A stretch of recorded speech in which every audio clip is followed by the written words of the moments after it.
Bine ai venit la canalul de filatelie Totul despre timbre.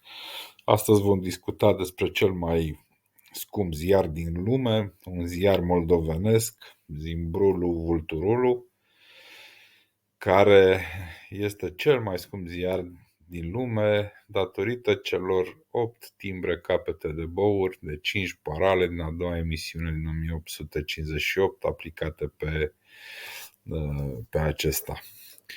Practic,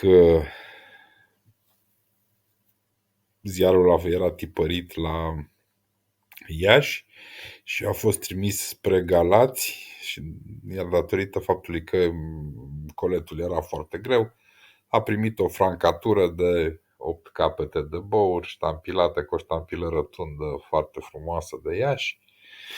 Și ăsta este motivul pentru care această bucată de ziar s-a vândut cu nici mai mult, nici mai puțin decât 850.000 de euro.